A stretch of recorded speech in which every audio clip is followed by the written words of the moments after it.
ये है फारूकाबाद नहर किनारे मछली का वो ढाबा जहां 23 साल से लोगों को नहर से ताजा मछली निकाल कर और लकड़ी की आग पर मछली फ्राई करके खिलाई जाती है। 8 ਆਨੇ ਦਾ ਨਾਨ ਹੁੰਦਾ ਸੀ, ਰੁਪਈਏ ਦੀ ਟਿੱਕੀ। ਲੇਕਿਨ ਹੁਣ ਲੋਕ ਵੀ ਵੀਆਈਪੀ ਹੋ ਗਏ ਨੇ। ਲੋਕ ਆਂਦੇ ਨੇ ਉਹ ਭਾਈ ਇੱਕ ਕਿਲੋ ਮੱਛਲੀ ਦੇ ਦਿਓ, ਕਿਲੋ ਚਿਕਨ ਦੇ ਦਿਓ। ਸਰ ਕਿੰਨੀ ਦੇਰ ਤੋਂ ਤੁਸੀਂ ਇਹ ਮਛਲੀ ਦਾ ਕੰਮ ਕਰ ਰਹੇ ਹੋ ਤੇ ਮਛਲੀ ਕਿਹੜੀ ਜਗ੍ਹਾ ਤੋਂ ਲੈ ਕੇ ਆਉਂਦੇ ਹੋ? ਜੀ ਇਹ ਸਰ ਅਸੀਂ ਕੋਈ 26 ਸਾਲ ਹੋ ਗਏ ਨੇ ਇੱਥੇ ਢਾਬਾ ਬਣਾਇਆ ਨੂੰ। ਤੇ ਅਸੀਂ ਕੁਝ ਲਾਹੌਰੋਂ ਵੀ ਮੱਛੀ ਲਿਆਉਂਦੇ ਆ, ਕੁਝ ਇੱਥੇ ਨਹਿਰ ਦੀ ਵੀ ਆਉਂਦੀ ਸਾਡੇ ਕੋਲ, ਕਦੀ ਹੈ ਕਾਦਰਾਬਾਦ ਤੋਂ ਦਰਿਆ ਦੀ ਵੀ, ਉਹ ਫਿਰ ਹਰ ਕਿਸਮ ਦੀ ਫਾਰਮਾਂ ਦੀ ਵੀ, ਨਹਿਰਾਂ ਦੀ ਵੀ ਸਾਰੀ ਮੱਛਲੀਆਂ ਅਸੀਂ ਉਹ ਤਿਆਰ ਕਰਨੇ ਆਪ ਹੀ ਲਿਆ ਕੇ। ਕੱਚੀ ਮੱਛੀ ਵੇਚੀ ਦੀ ਹੈ, ਫਿਰ ਉਹ ਪੱਕੀ ਵੀ ਇੱਧਰ ਆਪਣੀ ਤਿਆਰ ਤਾਜ਼ਾ ਬਣਵਾ ਕੇ ਇੱਕ ਦਿਨ ਮਸਾਲਾ, 2 ਦਿਨ ਬਰਫ਼ ਲਾਈ ਦੀ ਹੈ, ਬਰਫ਼ ਦੇ ਵਿੱਚ ਦਬਾ ਦੀ ਦੀ, ਫਿਰ ਤੀਸਰੇ ਦਿਨ ਮਸਾਲਾ ਲਾ ਕੇ ਰੱਖੀ ਦੀ ਫਰਿੱਜ ਰਹੇ, ਫਿਰ ਚੌਥੇ ਦਿਨ ਦੇਈ ਦੀ ਸਾਰਿਆਂ ਨੂੰ।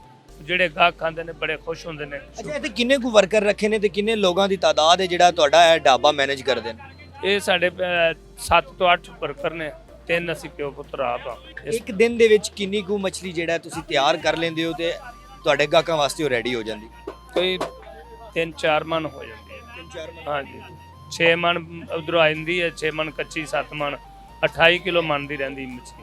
ਉਹ ਫਿਰ ਸਾਰੀ ਤਿਆਰ ਕਰੀ ਦੀ ਹੈ, ਕਦੀ ਵੱਧ ਵਿਕ ਜਾਂਦੀ, ਕਦੀ ਘੱਟ ਵਿਕ ਜਾਂਦੀ ਹੈ। ਨਾਲ ਚਿਕਨ ਪਕੌੜੇ, ਟਿੱਕੀਆਂ ਵਗੈਰਾ ਹਰ ਚੀਜ਼ ਆਪਣੇ ਮਿਆਰ ਦੇ ਮੁਤਾਬਕ ਬਣਾਈ।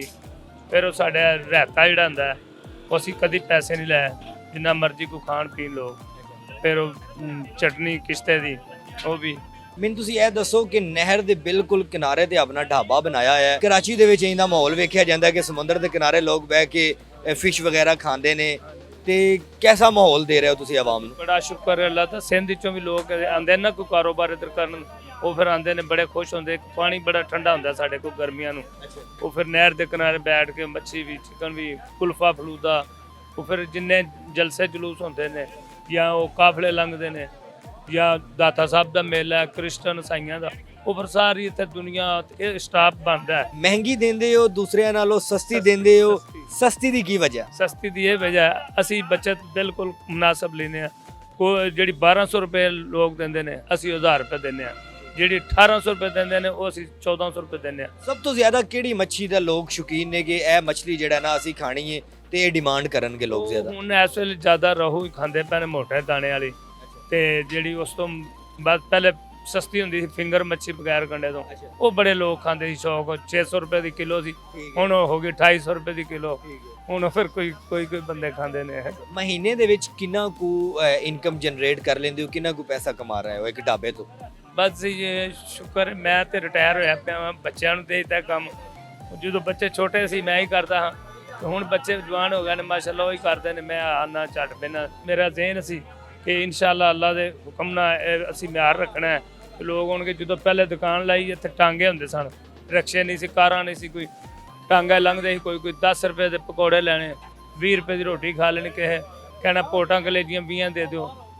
8 ਆਨੇ ਦਾ ਨਾਨ ਹੁੰਦਾ ਸੀ, ਰੁਪਈਏ ਦੀ ਟਿੱਕੀ, ਸਫਾਂ ਵਿਛਾਈਆਂ ਹੁੰਦੇ, ਸਸਤੇ ਮਾਹੌਲ। ਲੇਕਿਨ ਹੁਣ ਲੋਕ ਵੀ ਵੀਆਈਪੀ ਹੋ ਗਏ ਨੇ। ਲੋਕ ਆਉਂਦੇ ਨੇ ਉਹ ਭਾਈ ਇੱਕ ਕਿਲੋ ਮੱਛਲੀ ਦੇ ਦਿਓ, ਕਿਲੋ ਚਿਕਨ ਦੇ ਦਿਓ, 5000 7000 2000, ਕੋਈ ਪੈਸਾ ਕੋਈ ਦੇ ਨਹੀਂ।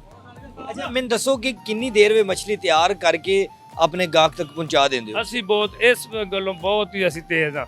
ਕਿਧਰੇ ਵੀ ਜਾਂਦੇ ਸਾਡੇ ਕੋਲ ਗਾਹਕ ਤਾਂ ਖੁਸ਼ ਹੋ ਕੇ ਆਉਂਦੇ ਨੇ। ਉਹ ਆਉਂਦੇ ਨੇ ਇੱਧਰੋਂ ਗੱਡੀ ਖਿਲਾਰਦੇ ਨੇ, ਭਾਈ ਕਿਲੋ ਮੱਛੀ, ਕਿਲੋ ਚਿਕਨ ਦੇ ਦਿਓ। ਉਹ ਹਾਲੇ ਬੈਠਦੇ ਨੇ ਤੇ 5-7 ਮਿੰਟ ਦੇ ਵਿੱਚ ਉਹਨਾਂ ਦੇ ਅੱਗੇ ਚਲੀ ਜਾਂਦੀ। ਤੇ ਕਿੰਨਾ ਕੁ ਖਰਚਾ ਉੱਤੇ ਹੋ ਜਾਂਦਾ ਹੈ, ਕਿੰਨੀ ਕੁ ਬਚਤ ਰੱਖ ਰਹੇ ਹੋ? ਅਸੀਂ ਇਹ 200 ਰੁਪਏ ਬਚਤ ਰੱਖ ਰਹੇ ਹਾਂ ਬਸ। 200 ਰੁਪਇਆ ਚਿਕਨ, ਮੱਛਲੀ, ਸਾਰਾ ਕੁਝ, ਯਾਨੀ ਕਿ 1000 ਮਗਰ 200। ਆਪ ਵੀ ਖਾਂਦੇ ਹੋ?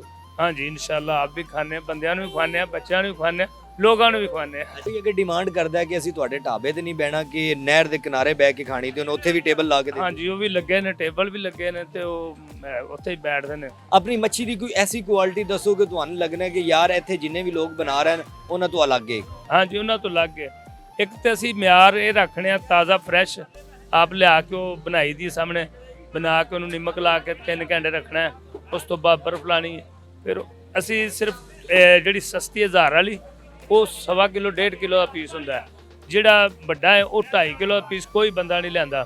ਤਲਾਈ ਵਾਲਾ ਪੂਰੇ ਇਸ ਜ਼ਿਲ੍ਹੇ ਦੇ ਵਿੱਚ ਕੋਈ ਨਹੀਂ ਲੈਂਦਾ। 2.5-3 ਕਿਲੋ ਦਾ ਦਾਣਾ ਉਹ ਮੋਟਾ ਕੰਡਾ ਹੁੰਦਾ ਹੈ, ਉਹ ਗਾਹਕ ਖੁਸ਼ ਹੋ ਕੇ ਖਾਂਦੇ। ਅੱਛਾ, ਆਪਣਾ ਐਡਰੈਸ ਵੀ ਦੱਸ ਦਿਓ ਕਿ ਕਿਹੜੀ ਜਗ੍ਹਾ ਤੇ ਇਹ ਢਾਬਾ ਹੈਗਾ, ਕਿ ਅਗਰ ਸਾਡੀ ਵੀਡੀਓ ਵੇਖ ਕੇ ਕੋਈ ਤੁਹਾਡੇ ਢਾਬੇ ਤੇ ਆਣਾ ਚਾਹੇ। ਠੀਕ ਹੈ ਜੀ, ਇਹ ਸ਼ੇਹੂਪੁਰੋਂ ਸਰਗੋਦਾ ਰੋਡ ਜਾਂਦਾ ਹੈ ਤੇ ਦੋ ਨਹਿਰਾਂ ਹੁੰਦੀਆਂ ਨੇ ਫਰੂਕਾਬਾਦ, ਦੋਵਾਂ ਨਹਿਰਾਂ ਦੇ ਵਿੱਚ ਘਰ ਹੀ ਇਹ ਨਾਲ ਚੌਂਕੀ ਹੈ, ਪੈਟਰੋਲਿੰਗ ਚੌਂਕੀ, ਇਹਦੇ ਵਿੱਚ ਨਾਲ ਹੀ ਸਾਡਾ ਢਾਬਾ ਹੈ। ਅੱਗੇ ਕਿਸੇ ਵੱਡੇ ਸ਼ਹਿਰ ਵੱਲ ਜਾਣ ਦਾ ਹੈ ਸ਼ੌਕ ਕਿ ਕਿਸੇ ਲਾਹੌਰ ਜਾਂ ਇਸਲਾਮਾਬਾਦ ਜਾਂ ਕਰਾਚੀ ਜੈਸੇ ਸ਼ਹਿਰ ਦੇ ਵਿੱਚ ਜਾ ਕੇ ਆਪਣੀ ਬ੍ਰਾਂਚ ਬਣਾਈਏ? ਬੜੀ ਬੜੀ ਡਿਮਾਂਡ ਆਈ ਹੈ ਜੀ, ਤੁਸੀਂ ਆਪਣੇ ਨਾਲ ਬੰਦੇ ਲਵੋ ਕਾਰੀਗਰ, ਤੁਹਾਨੂੰ ਇਸਲਾਮਾਬਾਦ ਜਾਂ ਪਿੰਡੀ ਜਾਂ ਦੁਬਈ ਲੈ ਜਾਂਦੇ ਆ।